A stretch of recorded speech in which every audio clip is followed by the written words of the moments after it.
नमस्कार, मैं हूं आशीष सागर। आप देख रहे हैं पीटीवी। आज हम हैं अशोक की लाट पे और हमारे साथ में है राजेश राष्ट्रवादी। ये पिछले कुछ दिन से लगातार अनशन पे बैठे हुए हैं और इनका मानना है कि जो नरैनी में हुआ है वो गलत हुआ है। आपको बता दें कि 6 दिसंबर को नरैनी में जिंदा गायों को दफन कर दिया गया था और उसमें एसडीएम, जो तत्कालीन एसडीएम थे सुरजीत सिंह, ईओ नगर पंचायत अमर बहादुर सिंह, उनको निलंबित किया गया। निलंबित भी तब किया गया जब मीडिया ने लगातार शीशा लेदर प्रशासन की करी। एसडीएम ने एक्सरे से पूरी घटनाक्रम को नकारा, लेकिन जब विधायक राजकरण कबीर नरैनी के और तमाम संगठन, कुछ हिंदूवादी संगठन इस मामले को तूल दिए, जिसमें राजेश राष्ट्रवादी भी गए, ये अनशन में बैठ गए। इनका मानना है कि जब तक मेरी मांग नहीं पूरी होगी, जब तक दोषियों पे राष्ट्रपा जैसी धाराएं नहीं लगाई जाएंगी, मैं पीछे नहीं हटूंगा। और जिस दिन से मैं अनशन पे बैठा हूँ मुझको नींद नहीं आई है। मामला इतना गंभीर है कि अभी 1 घंटे पहले, आज तारीख है 15 दिसंबर 2021, 1 घंटे पहले कनवारा में 6 गायें मृत हो गई। कल हम पपरेंदा में थे। पपरेंदा में भी हमने देखा कि गायों को पराली खिलाया जा रहा था, उनके हिस्से का भूसा, प्रधान, सारा पूरा एक सिस्टम है। प्रधान का तो ये कहना था कि हम तो केवल मोहरा हैं, पर्दे के पीछे कुछ और लोग हैं जिस पूरे खेल को चला रहे हैं। आइए बात करते हैं राजेश से, क्या कहना है उनका और वो क्यों आखिर इस मुद्दे को लेकर के अनशन पर हैं। राजेश, क्या मामला है ये पूरा और कितने दिन से आप अनशन पे हैं? सर, ये मामला है अविश्वसनीय घटना है।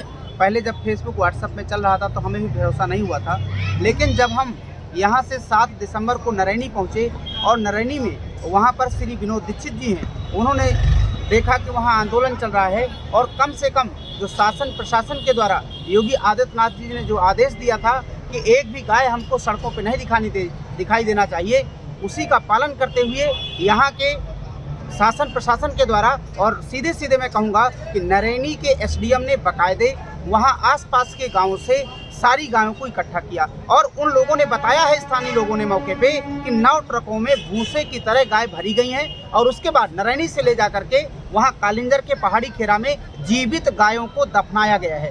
जब मैं मौके पे पहुँचा हूँ, हमने भी देखा है कि 4-6 गायें जो निकाली गई हैं वो वहाँ जीवित तड़प रही थी। उसी समय से जनमानस में इतना आक्रोश है, हमारे हृदय में इतनी पीड़ा है, इतनी असहनीय पीड़ा है कि उस पीड़ा के कारण हृदय फट रहा है। और जब मैंने सोचा कि इन पे ऊपर कार्रवाई नहीं होगी तो 10 दिसंबर 2021 से हम यहाँ पर अशोक लाट अनशन स्थल पर अनशन में बैठे और हमारी सिर्फ छोटी सी मांग है कि उन अधिकारियों को तुरंत बर्खास्त कर दिया जाए और साथ में तत्काल प्रभाव से पशु क्रूरता अधिनियम के तहत आजीवन कारावास हो, कम से कम 7 साल की जला। गायों को लेकर के पूरे देश में राजनीति होती है, तमाम संगठन हैं, तमाम गौशालाएं हैं जो उसका फंड लेते हैं और कहीं ना कहीं देखने को मिलता है कि सारी गायें हाशिए पे खड़ी हैं। किसानों ने भैंस और बकरियों को खूंटे पे बांध लिया है।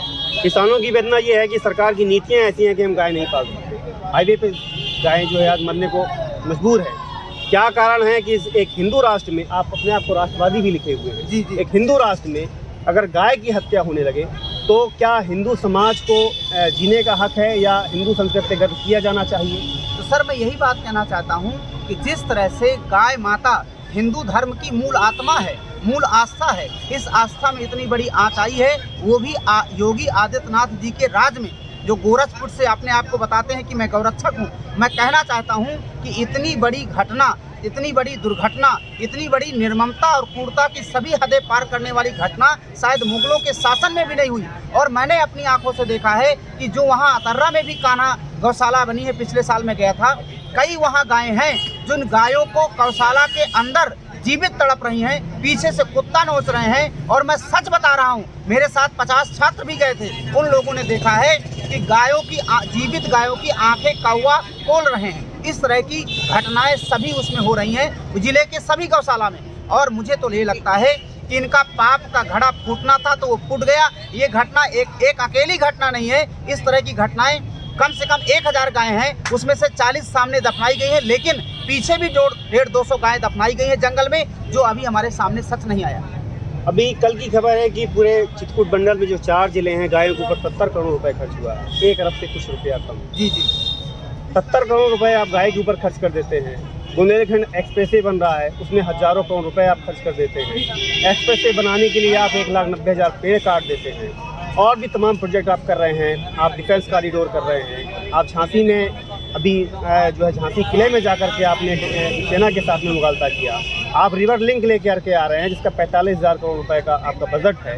आपको नहीं लगता कि ये जो पूरा ताना बाना है सियासत का, आप काशी में जाते हैं तो पूरा इवेंट को जो है मीडिया में दिखाते हैं, अगर छोटी सी भी आपने कोई बात की है तो वो मीडिया में दिखाई जाती है। किसानों की पीड़ा, गाय की पीड़ा, क्या कभी प्रधानमंत्री ने अपने मन की बात में इन गायों को लेकर के चिंतन व्यक्त किया है क्या? देखिए, कभी प्रधानमंत्री जी ने तो कहा नहीं।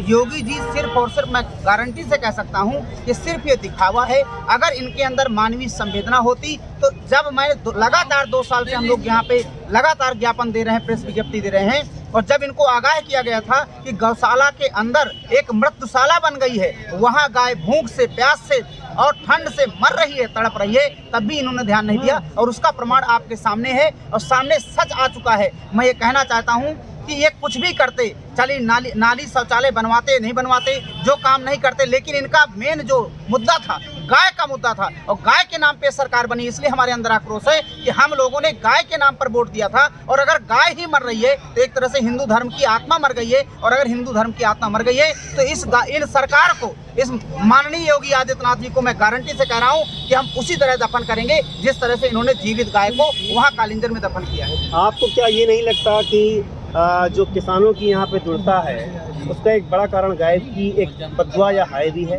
बिल्कुल, इसमें सर निश्चित रूप से मैं कहना चाहता हूँ कि किसान अपने घर में सो नहीं पाता। क्यों? क्योंकि सैकड़ों की संख्या में गायें आती हैं, और गायें जाती हैं तो ये मान के चलिए कि 10 बीघे का खेत वो मुश्किल से 2 घंटे में समाप्त कर देती हैं। अगर इनके अंदर किसानों के प्रति थोड़ा सा होता, किसानों के कल्याण की भावना होती, तो उन गायों को सुरक्षित कर देते गौशाला में, उससे किसान की फसल बचती। बेचारे की फसल लाखों की बर्बाद हो रही है। किसान कम से कम अगर 2 घंटे चूक जाएगा, रात में 2 घंटे सो जाएगा, तो पूरे बुंदेलखंड की यही दशा है कि किसान की फसल चट हो जाएगी।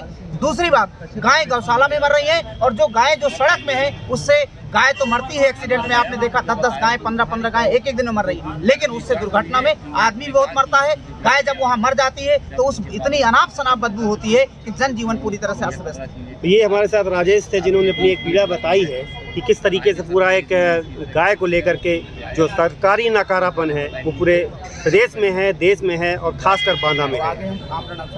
कल से इनका कहना है कि हम आमरण अनशन पे बैठेंगे।